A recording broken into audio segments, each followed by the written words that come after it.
Alors, bonjour mes chers élèves. Donc aujourd'hui, je vais vous présenter l'unité 13 dans l'unité du champ magnétique.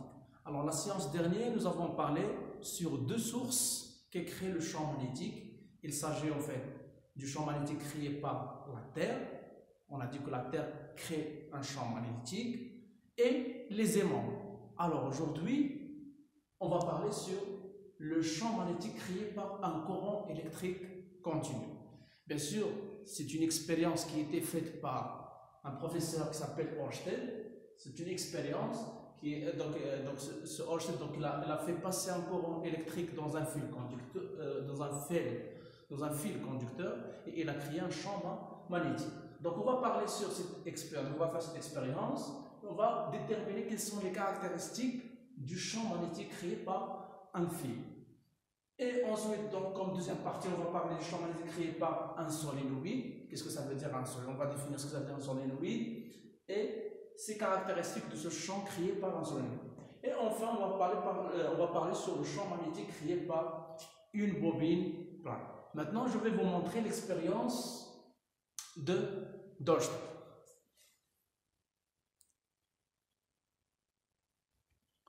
Alors, pour l'expérience d'Ørsted, qu'est-ce qu'il a fait? Donc, nous avons ici un générateur de courant continu.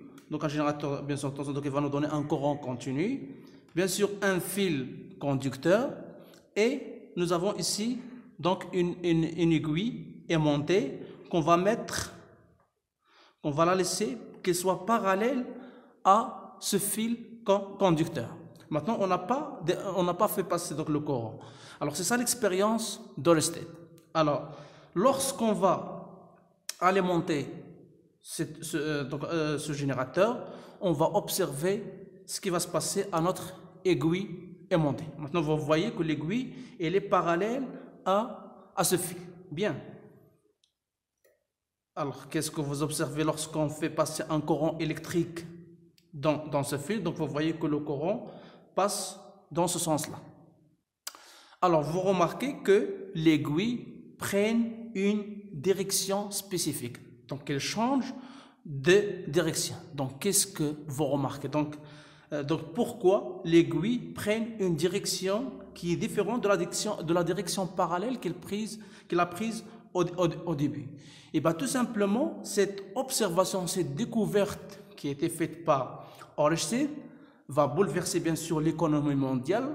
C'est que le courant électrique représente une troisième source de la création du champ magnétique. Il s'agit du courant électrique. Donc, le courant électrique qui fait passer dans ce fil-là a créé un champ magnétique qui a permis de changer la direction de cette aiguille. Et bien, alors cet angle alpha, bien sûr, cette déviation de notre aiguille aimantée, elle dépend bien sûr du courant électrique. Donc si j'augmente le courant électrique, donc il va changer. Voilà. Alors si j'éteins, donc notre aiguille retourne à 100 points. Et si j'alimente le générateur, notre aiguille change de direction. Alors on va expliquer ça au tableau. Alors bien, pour comprendre l'expérience d'Ørsted, alors voilà, donc nous avons notre fil conducteur. Lorsque le courant est égal à 0, on n'a pas encore dépassé le courant, on n'a pas encore fait passer le courant électrique dans le fil conducteur. Alors notre aiguille aimantée prend cette direction qui est parallèle au fil conducteur. Alors tout simplement, c'est-à-dire que notre aiguille subit le champ magnétique terrestre, BT. Alors, qu'est-ce qui se passe lorsqu'on fait passer le courant I supérieur à 0, de l'ordre de 5 ampères jusqu'à 10 ampères? Alors, on observe que notre aiguille aimantée dévie d'un angle alpha. Et bien pourquoi? Et bien tout simplement, c'est-à-dire que notre aiguille a subi un champ magnétique créé par le fil. C'est-à-dire que le champ magnétique total subi par notre aiguille aimantée se superpose. Donc il y a une superposition entre deux champs. c'est le champ magnétique terrestre et le champ magnétique créé par notre fil. C'est-à-dire, voilà notre champ magnétique terrestre, BT, et le champ magnétique créé par le fil conducteur, il est dans ce sens. Donc le champ magnétique créé par le fil. Donc la superposition de ces deux champs magnétiques qui nous a donné le champ magnétique total créé par le fil dans cette direction.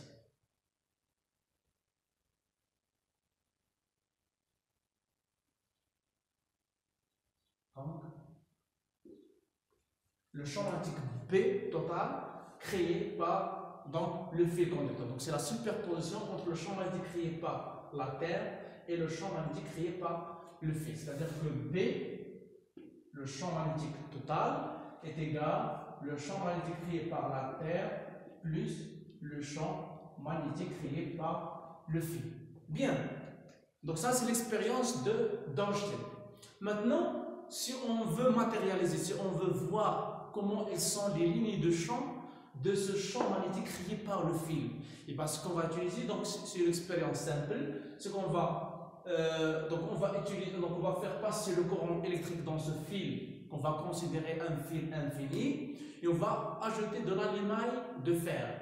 L'allimaille de fer, on a montré durant l'unité 12 que l'allimaille de fer, c'est elle qui nous permet de visualiser le champ magnétique, comment elle est. Donc sa forme géométrique, elle est comment. Alors, l'expérience a montré que quand on met l'allimaille de fer autour d'un fil conducteur parcouru par un courant électrique I, c'est qu'on obtient des cercles centrés autour du point O. On obtient des cercles centrés autour du point O. Donc c'est ça, ce que nous donne l'expérience. Et si on veut le sens, donc bien sûr parce qu'on cherche à déterminer les caractéristiques de ce champ. Alors les caractéristiques de ce champ, à chaque point, lorsqu'on met une aiguille ou bien une boussole, elle prend cette direction. Donc ce sens, donc le champ magnétique va dans ce sens-là. Alors, du cercle, donc il est orienté dans ce sens. Donc, tous les cercles sont orientés dans ce sens. Et par conséquent, donc, pour déterminer les caractéristiques de ce champ magnétique, on utilise la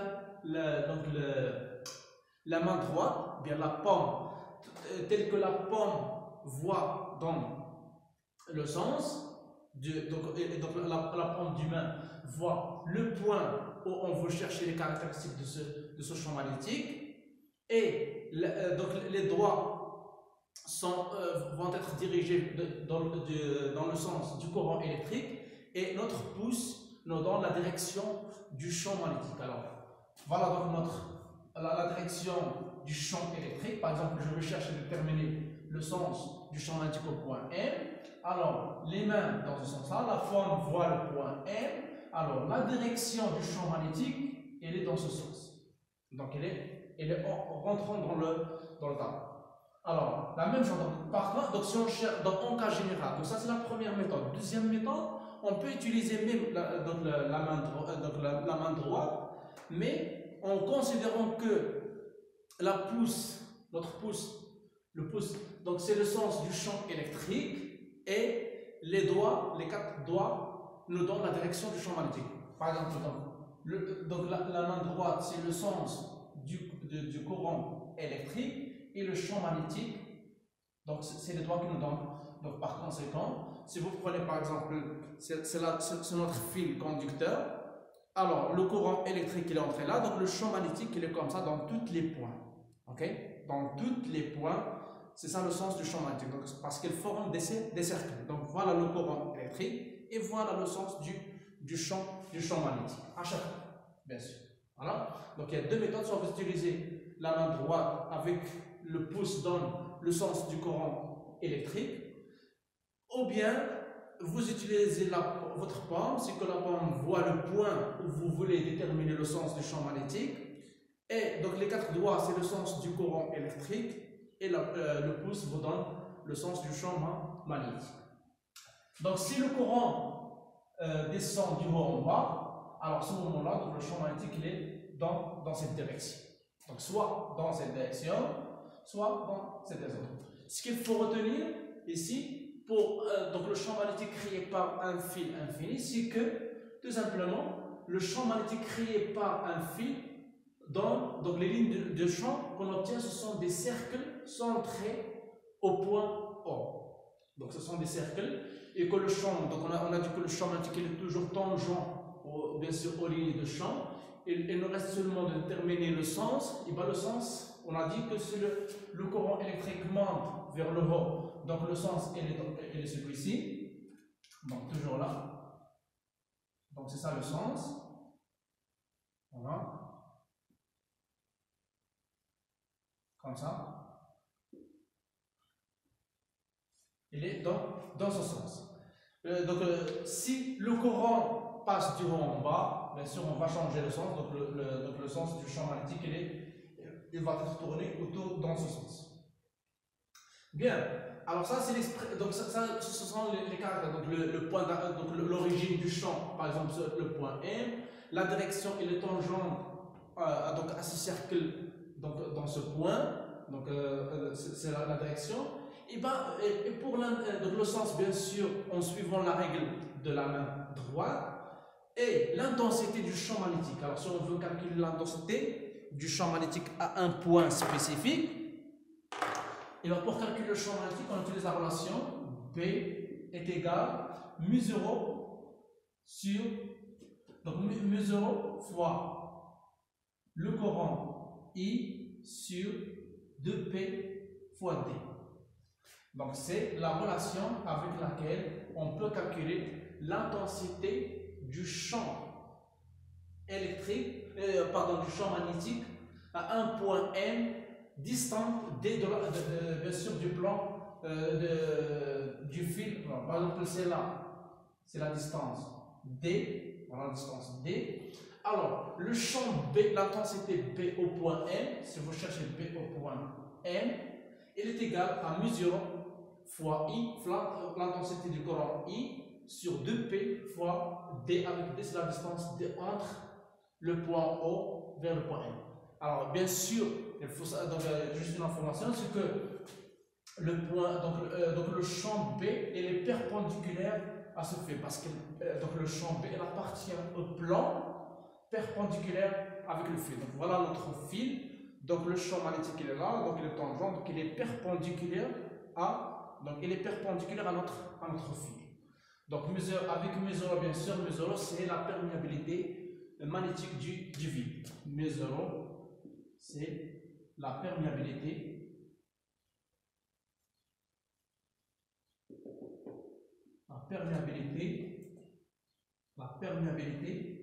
magnétique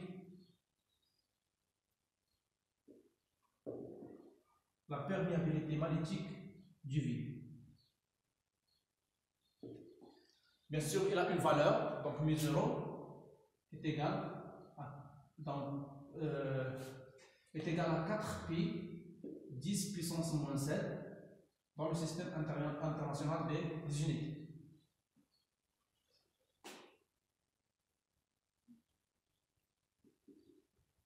Dans le système international. Donc c'est μ0 4p 10 moins. Donc c'est une constante qui s'appelle la perméabilité magnétique du vide. Et bien sûr, D, c'est la distance entre le point M et le fil infini. Et bien sûr, I, le courant. Donc I, c'est en ampères, c'est notre intensité courant. La distance de l'unité internationale, c'est en mètres. Bien sûr, depuis c'est en valeur. Et B, bien sûr, l'intensité l'unité de B, c'est le Tesla. Donc, vous pouvez déduire donc μ0, c'est Tesla, métal, donc c'est Tesla fois métal, ampère moins 1. Donc, c'est-à-dire Tesla fois mètre fois ampère moins 1. Si vous voulez l'unité de μ0, c'est Tesla fois mètre fois ampère moins 1. Donc, B c'est en Tesla, I c'est en ampère et D c'est la distance séparant le fil et le point où on cherche l'intensité du champ magnétique en mètres. Donc, c'est tout ce qui est ce qu'il faut savoir sur le champ magnétique créé par un fil. Bien. Alors maintenant, on va passer à la deuxième partie, c'est le champ magnétique créé par un solénoïde. On veut définir ce que ça veut dire d'abord un solénoïde. Alors un solénoïde, tout simplement, un solénoïde c'est un dipôle constitué d'un enroulement de spires circulaires autour d'un support cylindrique. Alors c'est quoi une spire? Et bien tout simplement une spire c'est un tour une seule tour de fil, de ce fil-là, un seul tour de ce fil s'appelle une spire. Donc c'est une boucle de courant fermé.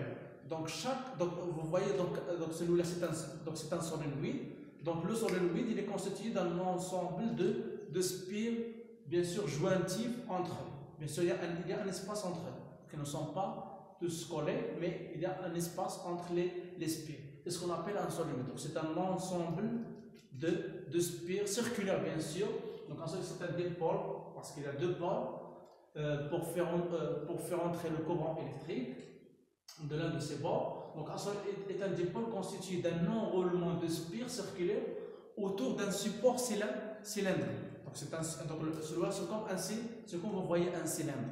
Mais ces spires-là sont circulaires.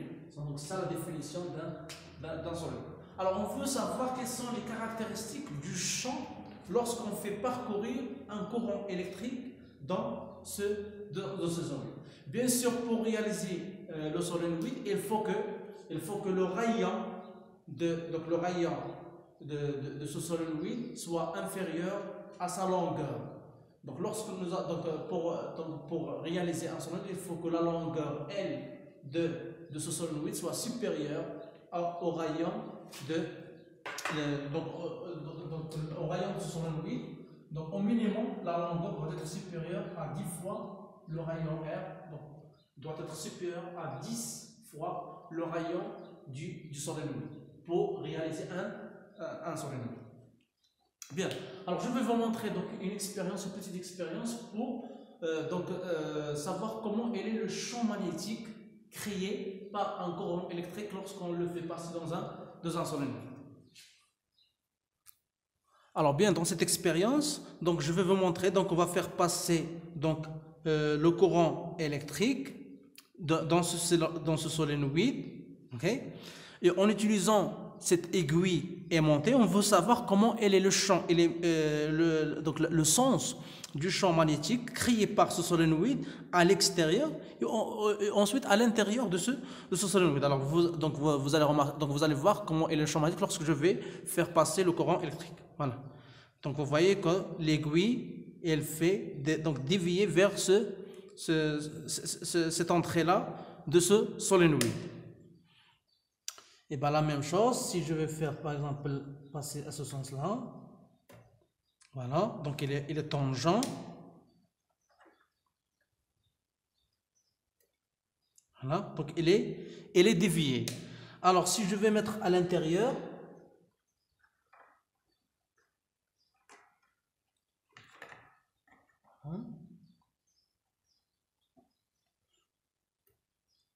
donc vous voyez que le champ magnétique à l'intérieur du solénoïde il est parallèle à l'axe du solénoïde. Bien, donc je vais expliquer ça au tableau. Alors bien, pour déterminer les caractéristiques du champ magnétique créé par un solénoïde lorsqu'il est passé par un courant, électrique. Alors voilà notre générateur qui va nous donner un courant électrique. Donc on peut utiliser une rhéostat pour modifier le courant électrique. Alors le courant électrique il va rentrer dans cet endroit-là, il va passer dans ce solénoïde. On a dit lorsque le courant électrique passe dans un solénoïde, il va créer un champ magnétique.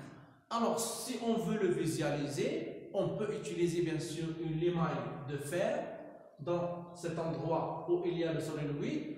On va observer, donc expérimentalement, on va, comme ce que j'allais vous montrer dans l'expérience, c'est que le champ magnétique à l'intérieur du solénoïde, alors les lignes de champ sont parallèles. Donc les lignes de champ sont parallèles, bien sûr, à l'axe du solénoïde. Donc nous allons obtenir des lignes de champ qui sont parallèles à l'intérieur, bien sûr, à l'intérieur du solénoïde. Mais à l'extérieur du solénoïde, on va obtenir les lignes de champ comme s'il s'agit d'un aimant droit. Donc, on va obtenir des lignes de champ de ce sens-là.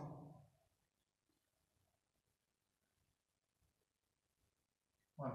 Donc, on va obtenir des lignes de champ, bien sûr, orientées, on a dit, du pôle nord vers le pôle sud. Alors, comment on va déterminer le sens? Eh bien, c'est simple, on va utiliser la main droite. C'est elle qui va nous donner le sens du champ magnétique.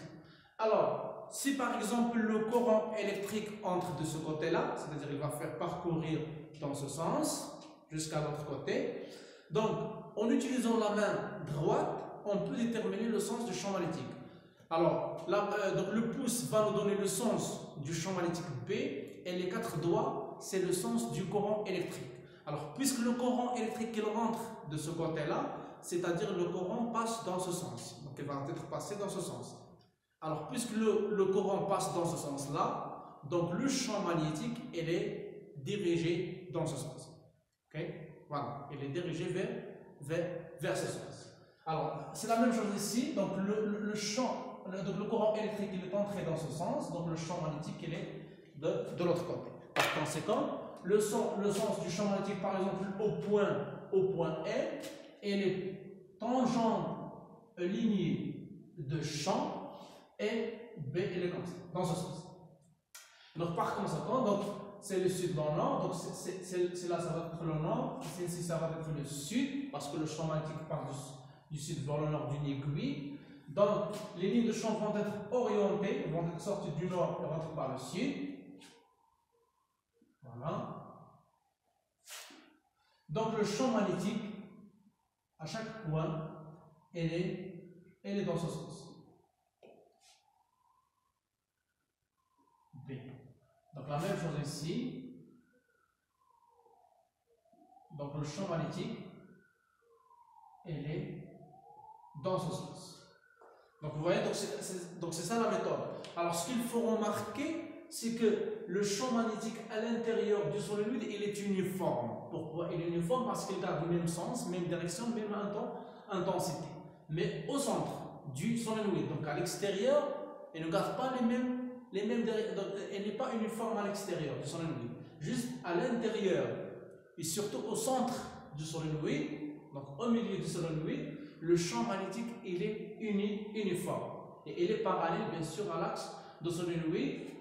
Et pour déterminer, bien sûr, le sens, on a dit en utilisant donc la main droite, c'est elle qui nous permet de déterminer donc, le sens du champ magnétique B.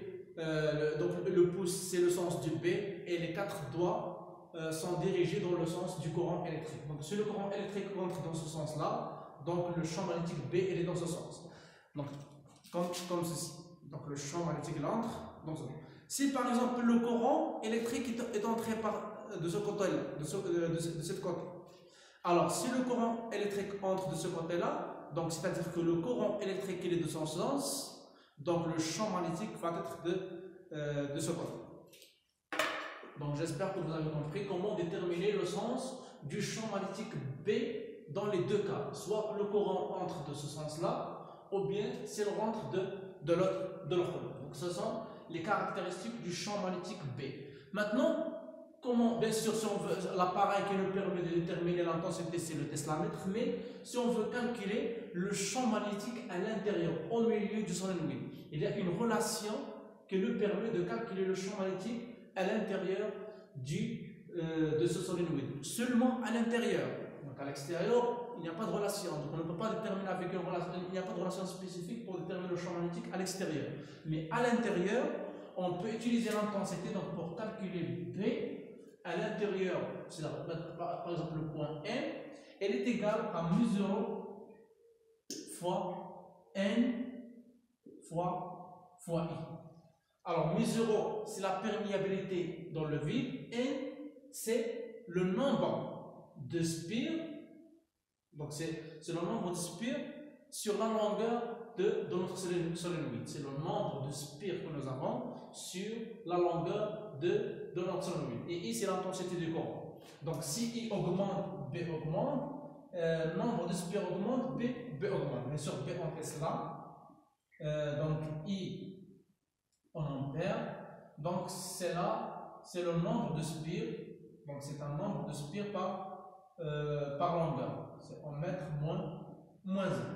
Mesurons bien sûr, c'est la même valeur, c'est la perméabilité de vide. Donc avec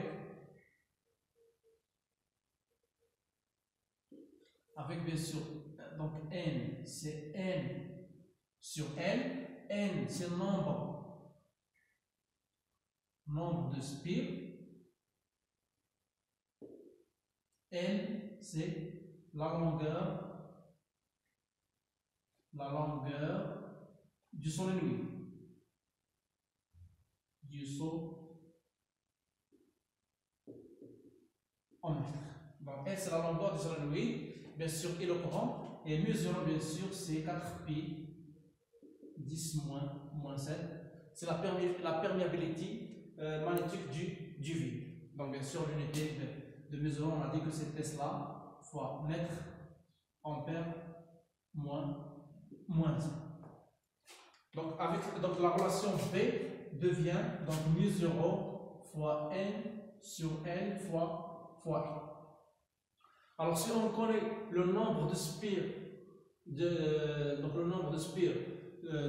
dans notre solénoïde et sa longueur, donc la longueur L dans notre solénoïde, et le courant, l'intensité du courant qui est parcouru dans le solénoïde, on multiplie par mu0, on peut trouver la valeur de B à l'intérieur, comme j'ai dit, à l'intérieur de notre solénoïde. On peut bien sûr expérimentalement vérifier la valeur de mu0 si on connaît bien sûr N et L et l'intensité parcourue par le solénoïde. Et en utilisant le Tesla-mètre, on peut connaître la valeur de B à l'intérieur de notre solénoïde. On peut déterminer mu0 et on va trouver cette valeur de 4pi 10 puissance moins 5. Voilà. Donc c'est tout ce qu'il faut savoir sur notre solénoïde. Bien. Alors, pour la dernière partie de ce chapitre, il s'agit du champ magnétique créé par une bobine plate. Alors, comme définition, c'est quoi une bobine plate? Tout simplement. Alors, une bobine, c'est un ensemble de spires, donc de spires circulaires. La différence entre une bobine plate et un solénoïde, c'est que la longueur L de cette bobine, la longueur L, doit être inférieur strictement au rayon R de notre bobine. Donc, L doit être inférieur à R pour parler d'une bobine plate.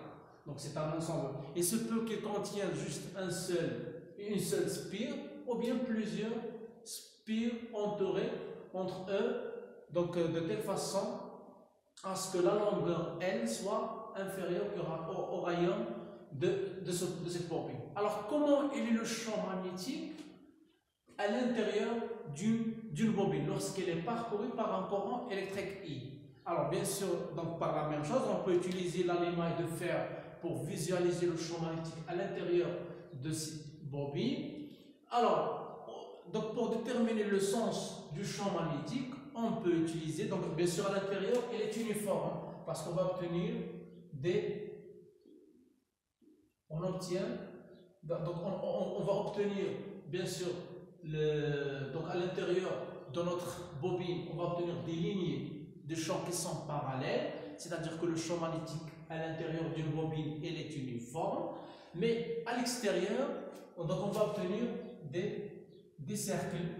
Donc c'est comme des cercles.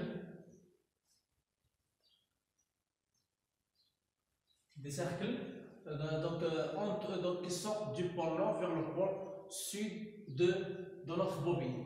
Alors, pour déterminer le sens à l'intérieur de cette bobine, on utilise toujours la main droite, c'est elle qui va nous faciliter de déterminer le sens du champ magnétique à l'intérieur de cette bobine.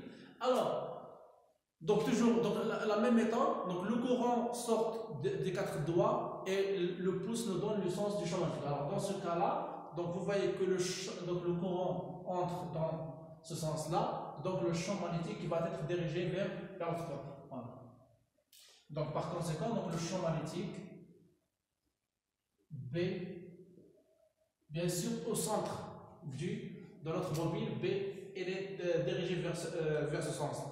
Okay? C'est le sens de le champ magnétique. On peut déterminer bien sûr l'intensité du champ magnétique à l'intérieur, donc ça c'est sa valeur du champ magnétique à l'intérieur, seulement à l'intérieur, à l'extérieur c'est autre chose. Donc seulement à l'intérieur par cette relation, donc B, alors qui est égal à mu0, donc mu0 fois I sur 2R. Alors mu0 I sur 2R. Ça, s'il s'agit par exemple d'une seule spire. Si nous avons n spires, on va multiplier par n spires. Donc mu0 NI sur 2R. Alors B en Tesla, R le rayon en mètres, I en ampères. Bien sûr, n c'est un nombre. Donc n nombre de spires. Nombre de spires. Bien sûr, il faut satisfaire cette condition. La longueur doit être inférieure strictement au rayon R de notre bobine pour qu'on parle des bobines planes. Alors, N c'est le nombre de spires. Bien sûr, R c'est le rayon de la bobine. Donc, le rayon de la bobine. Et bien sûr, mu0 c'est la perméabilité dans le vide. Donc, mu0 est égal à toujours à 4 pi 10 puissance moins 7, Tesla, mètre, ampère, moins 1. Et bien sûr, donc N, donc on a dit non, R le rayon et le courant, B c'est l'intensité du champ magnétique au centre. Bien sûr, c'est seulement au centre, si on appelle ça hors le centre. Donc B au centre hors de notre bobine, il est égal à mu0 N fois I sur 2R. Bien sûr, ces relations elles sont démontrées en utilisant bien sûr des lois, la loi soit le théorème d'Ampère ou bien la loi de Biot-Savart pour y arriver à ces expressions. Vous allez les voir dans au cycle supérieur, comment on détermine ces relations. Donc on a dit que c'est le cas particulier seulement au centre haut de notre bobine, donc on trouve cette relation. Alors c'est tout ce qui existe dans ce cours champ magnétique. Alors je vais faire un petit récapitulatif sur ce que nous avons vu. Alors, pour le champ magnétique créé par un courant électrique continu, alors nous avons vu trois cas. Le cas d'un courant électrique parcouru par un fil infini. On a dit que le champ magnétique donc, créé par ce fil est de forme de cercle centré autour de ce fil. Pour déterminer bien sûr le champ magnétique, on utilise la main droite. De telle façon que le pouce, c'est le sens du courant électrique et les quatre doigts, c'est elles qui nous donnent le sens du champ magnétique. En suivant, bien sûr, le cercle, on peut déterminer le sens à chaque point de ces cercles. Bien sûr, l'intensité du champ magnétique, donc B, créé par ce fil conducteur, par ce fil infini, elle est égale à mu0, bien sûr, fois I sur 2P fois D, avec D c'est la distance entre le point où on cherche à calculer l'intensité du champ magnétique par rapport au fil conducteur. Bien sûr, mu0 c'est la perméabilité du vide et I c'est l'intensité du courant qui est parcouru dans le fil. Ça c'est le premier cas, donc le champ magnétique créé par un fil infini.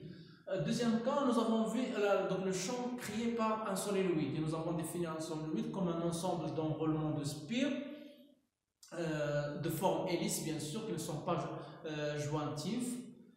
Donc le champ magnétique créé par donc la condition pour réaliser un solénoïde, c'est que donc la longueur de notre solénoïde doit être supérieure au rayon du solénoïde, au moins supérieur bien sûr à 10 fois. Donc 10 fois le rayon du solénoïde. Alors, le champ magnétique créé par ce solénoïde, on le détermine bien sûr toujours par la main droite. Bien sûr, on peut utiliser l'ombre ampère, mais c'est pas pratique, c'est pas beaucoup pratique. On peut utiliser. Je vais vous faire un petit rappel comment utiliser l'ampère, donc l'ombre ampère. Mais en utilisant la main droite, c'est que donc toujours le sens du Coran, ce sont les mains, donc les 4 doigts, et le pouce, c'est elle que nous donne le sens du champ magnétique. Si le Coran entre dans ce sens-là, donc le champ magnétique est dans son sens. Si le Coran entre dans l'autre sens, le champ magnétique dirigé vers ce côté. Alors ça c'est pour, donc bien sûr la valeur du champ magnétique, B, donc à l'intérieur du solénoïde, B est égal à mu0 fois N fois I sur, bien sûr donc mu0, donc c'est égal à mu0 fois N fois I, avec N c'est le nombre, donc petit n, avec N c'est grand N sur N, grand N c'est le nombre de spires et L c'est la longueur de notre solénoïde. Donc mu0 fois N fois I sur N, avec L la longueur de notre solénoïde. Bien sûr, juste une remarque, c'est que le champ magnétique il est calculé à l'intérieur du solénoïde où il est uniforme, c'est-à-dire il garde même intensité, bien sûr même direction, même sens, parce que les lignes de champ sont parallèles à l'axe du solénoïde. Et dernièrement, le champ magnétique créé par une bobine plate, on a dit une bobine plate c'est juste un cas particulier du solénoïde, là où la longueur de notre bobine doit être inférieure au rayon de notre bobine. Elle doit être inférieure strictement au rayon R pour qu'on puisse parler d'une bobine. Une bobine elle peut contenir plusieurs spires, donc et on peut calculer seulement le champ magnétique à son centre, pas à l'extrémité ou bien à l'extérieur. On ne peut pas calculer avec cette relation que je vous donne.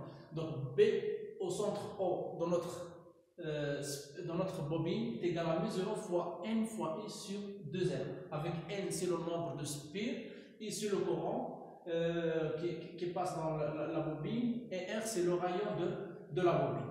Voilà, c'est tout ce qu'il faut savoir sur le champ magnétique créé par un courant. Alors juste pour vous donner donc la méthode utilisée, si vous voulez utiliser la méthode d'ampère pour déterminer le sens du courant électrique, par exemple si celui-là par exemple le fil infini, donc vous supposez que c'est un fil infini, alors on va supposer que le courant électrique il entre du bas vers le haut. Alors on prend l'onde d'ampère, donc par exemple c'est moi qui représente l'onde d'ampère. Alors le courant entre du pied et il sort par la terre. Donc le courant il entre du pied et il sort par la terre.